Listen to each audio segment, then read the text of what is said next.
안녕하세요. 가천대학교 스터디그룹 솔라블럼2 5주차 기본간호학 2 배뇨 챕터의 파트 2를 맡은 네. 오늘 제가 하는 부분은 이 간호 수행 부분인데, 이 간호 수행이 진짜 중요하기 때문에 진짜 열심히 한 번씩은 꼭 다들 봐주시기 바랍니다. 정상적인 배뇨 증진 파트에서 저희 교수님은, 우리 교수님이 다 다르잖아? 근데 저희 교수님이 이 노인의 배뇨 문제에 대한 간호 전략을 가장 중요시하게 생각을 하셨는데, 그래서 노인만 정리를 했어요. 노인은 야뇨증, 빈뇨, 요절박, 그리고 요실금이 자주 나타날 수 있는데, 야뇨증, 빈뇨, 요절박에 나타나는 노인분들에게는 의사 변기에, 그리고 화장실에 밤늦게, 특히 밤늦게 쉽게 접근하도록 근처에 이렇게 침대 놔주시고 잠자는 시간에는 수분 섭취를 제한하고, 잠들기 전에 알코올 중독 때문에 계속 알코올 드시려는 분들 알코올 섭취 제한해드리고, 투여 약물을 평가하고 어떤 약물 드시는지 꼭 확인을 하고, 또 야간 등을 사용해서 낙상을 예방해야 돼요. 낙상 예방. 그리고 배뇨 시에 쉽게 벗을 수 있는 옷 입기, 멜빵 같은 거 절대 병원에 있으면 입을 일도 없겠지만 멜빵 같은 거 착용하지 않기. 그리고 배뇨기계 감염 있는 사정. 감염 있으면은 UTI 잘 일어나시는 거 아시죠? UTI가 감염이죠. 그죠? 요실금이 걸렸을 때 이게 소변을 찔끔찔끔 보는 거잖아. 근데 그러면은 수분 섭취를 하면 안 되는 거 아닙니까? 라고 질문을 할 수 있는데, 이 요실금에도 매일 충분한 수분 섭취를 권장을 해야 돼요. 탈수를 방지하기 위해서. 그래서 이게 가장 중요하다고 하셔서 알아놓읍시다. 그리고 알코올, 카페인 사용을 제한합니다. 왜냐면 이 알코올, 카페인은 이뇨작용을 하거든요. 이뇨작용.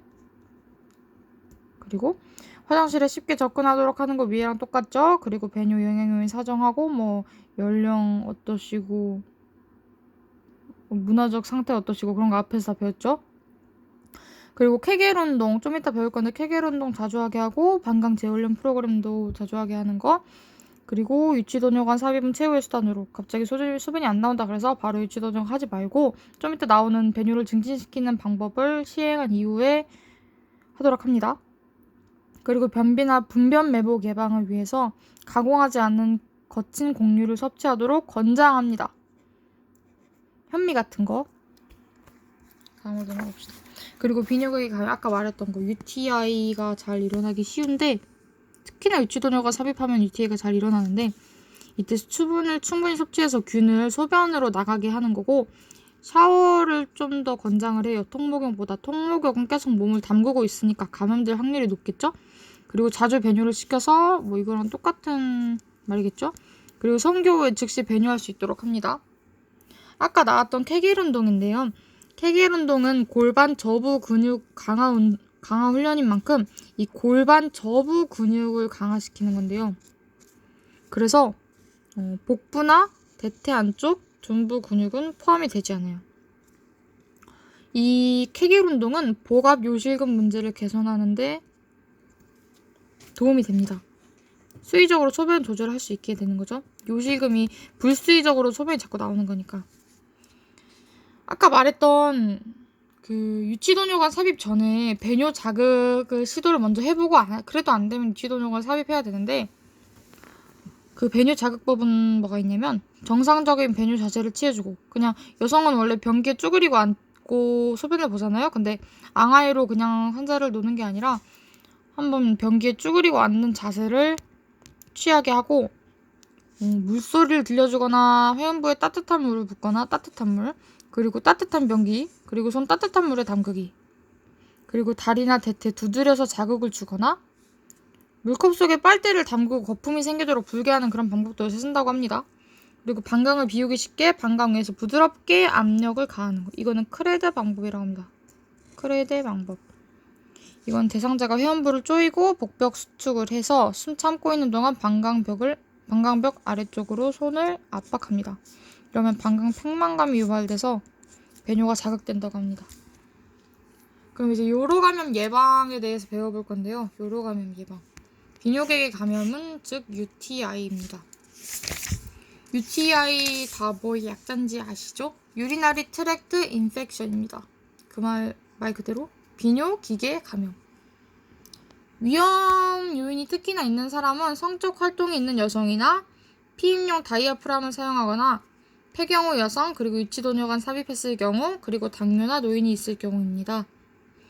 그리고 이런 사람들에게는 간호중지를 시켜야 하는데요.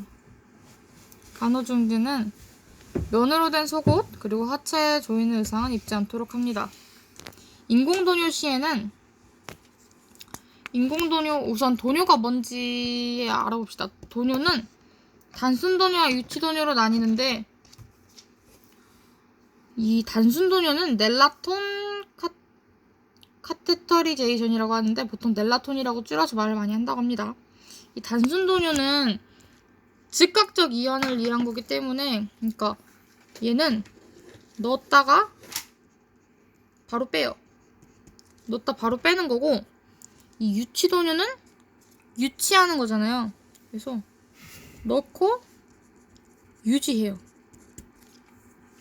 그래서 이 단순도뇨는 넣었다 빼는 거니까 즉각적인 이완을 위해 하는 거고, 그러니까 급성 방광팩만 그 일시적으로 그때만을 위해서 방광이 팽만한 거를 좀 줄여주기 위해서 소변을 빼주는 거고, 이 유치도뇨는 소변 유치를 막으려고 계속 이렇게 넣고 그냥 도뇨관으로 소변을 보도록 하는 거예요.